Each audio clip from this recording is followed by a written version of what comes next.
Yo, what is going on, guys? It's your boy AAron2420 bringing you guys our second OU Wi-Fi battle. This time we are fighting off against Blue Rogue in the OU tier, as I said. He is bringing a pretty cool team. He has Rotom-Wash, which is honestly the first time I've seen anyone bring a mon that gets default gets gen. So, well, this half of the gen. So, shoutouts to Blue.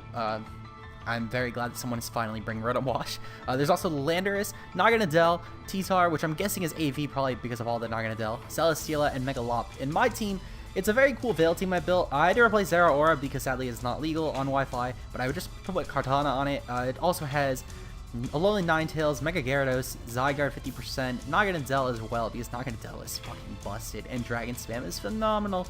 And we also have ourselves a Jirachi. And this Jirachi is not for flinching, but is actually my lead as it is a rock set Jirachi. And my plan is sort of just to get up rocks for this team.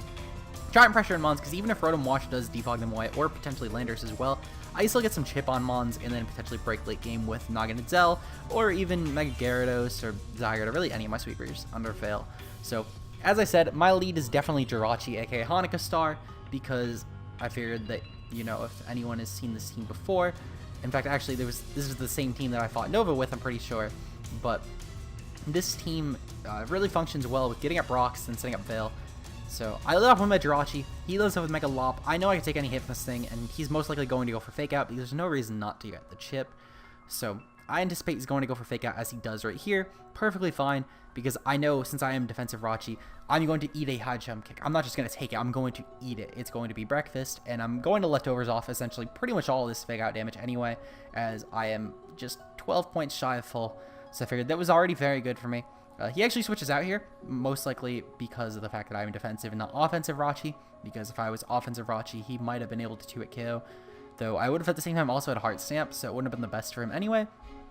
But he brings in his Landorus, which is a very good play for him, especially if he was defensive Landorus, because I would be taking Rocky Helmet damage on the U-turn. But regardless, I'm still going to get up my rocks, and now because of my leftovers, I'm at full HP again. So my Mons are fine, whereas Blues here are going to be taking some rocks damage.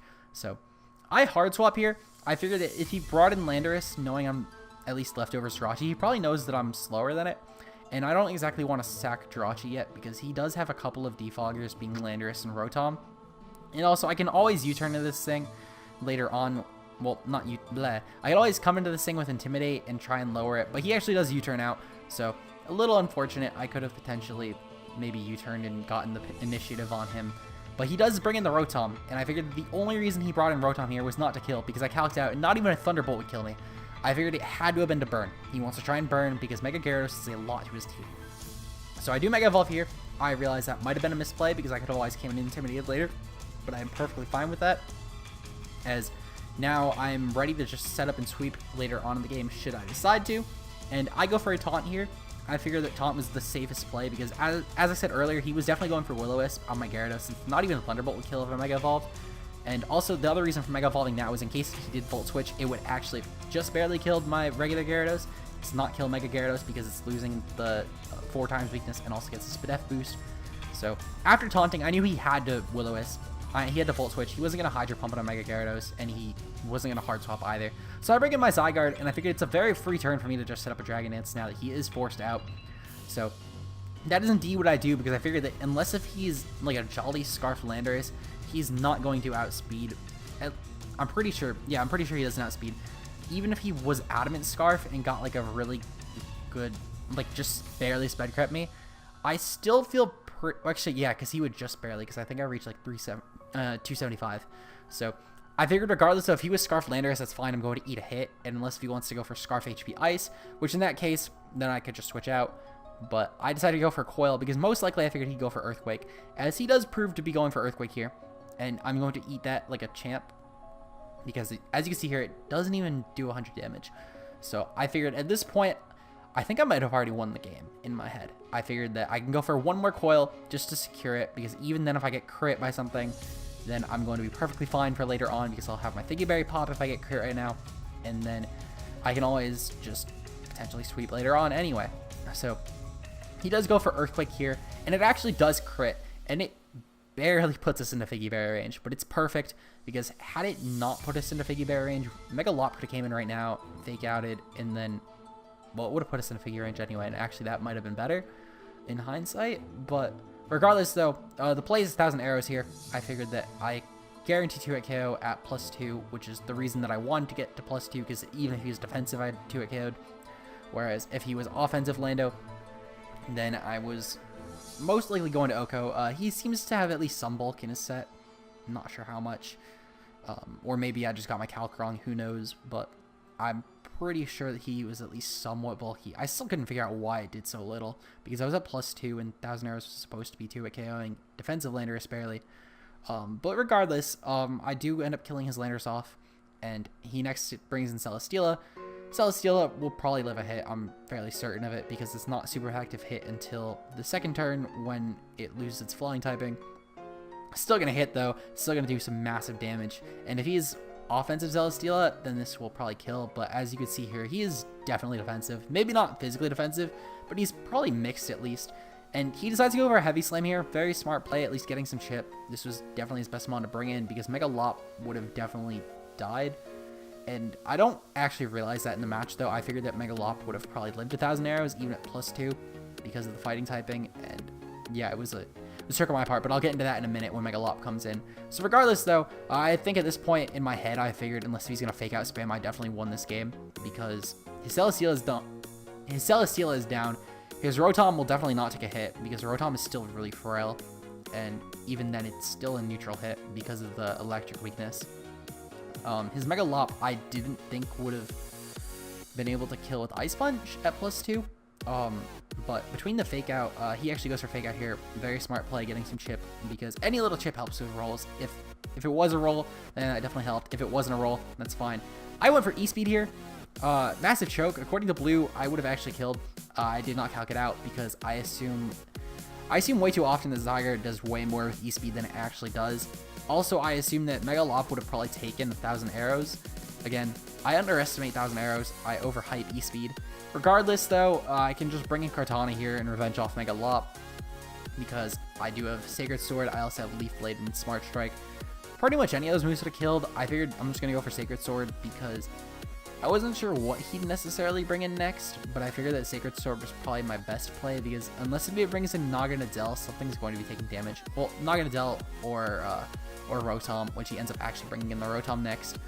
And Rotom is 2-hit KO'd by this. My only problem is I'm not letting it take a Will-O-Wisp, because I know a Will-O-Wisp is obvious, and then Kartana, which is sort of my win con, could potentially end up being a lot less useful in this match.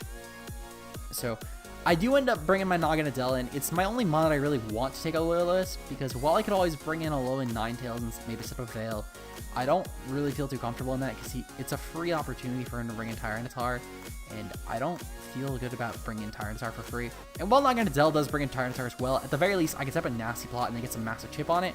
I can't really do that with Ninetales, and while I could just bait in and go for Hypnosis, I'm not banking my game on accuracy either. So I do bring in Naganadel. I figured at the very least I can get up a nasty plot as he switches in, and nasty plot plus Z move is going to be 2-hit KOing regardless, and I can always just bring in Kartana and revenge off later anyway. Or I could bring in Mega Gyarados and revenge off, or pretty much anything besides the Ninetales at this point. Because since I didn't get Rati burned and I also preserved it earlier anyway, I can at the very least get enough chip to the point where this is the Draco right here, as you're about to see, plus an Iron Head, would at the very least, well, probably 2 Iron Heads to be honest, because I am pretty defensive and I don't have much offense. But at the very least, between the Z Draco, which as you see is going to do about half to the Mega Tyrant, well, to the AV Tyranitar, because it had to have been AV or it would have taken it as well, plus 2 Iron Heads, I'm sure it would have killed. So regardless though, after this Draco in my head, I was thinking anything in my team besides Ninetales can come in revenge. It's most likely going to be Kartana, because his matchup versus Kartana is pretty bad at this point since he lost Celesteela.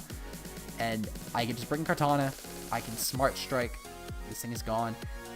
Main reason for Smart Striking is that I didn't want Naganadel to come in on his side, because Naganadel coming in means serious trouble for me. Because if it gets a kill, I'm definitely done. There's nothing I can do at that point. I need to get something set up and revenge it off later on. So my play is to go for Smart Strike, because it will 100% bait the Rotom in, and Kartana can definitely kill the Tyranitar with it, no problem. If I went for Leaf Blade or Sacred Sword, it was just asking for Naganadel to come in and sweep my team. So that was very scary for me, because at this point I would have had nothing to revenge it off at +1 speed, because my Kartana would have died, my Rachi would have definitely died to a Fire Blast, or at the very least been 2 KO'd. I could not have beaten a 1v1 with Iron Head only. I would have definitely lost versus it with anything else. So I decide here I'm going to bring in NJMP, our low Ninetales. I figured that Rotom, even if it tries to burn me, that's perfectly fine because I don't really mind too much letting this happen. And even then, I can always just sack Ninetales as I go for the Veil. He can't stop me from going for Veil at the very least. And even if he does bring in the Naganadel here, I don't anticipate him trying to set up, because if I set up my Veil as he tries to kill me off, that's definitely an endgame for him, because I could always bring in Mega Gyarados, that means, and just get up 1 D-Dance. Actually, no. Shit, that would have been really bad, actually. Because I just realized I wouldn't have been able to probably beat this thing 1v1 had he went for a nasty plot.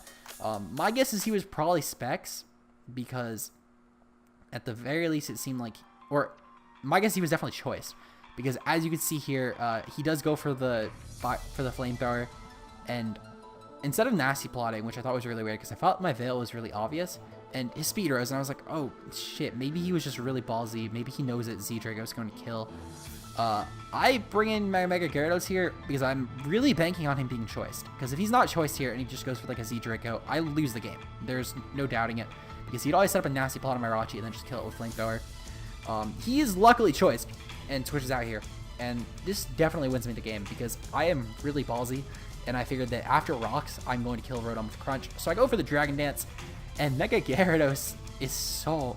I swear, this mon is so fucking amazing on Veil. It saved my ass this game, because now that I have my +1 attack and my +1 speed, I'm going to outspeed the Naganadel.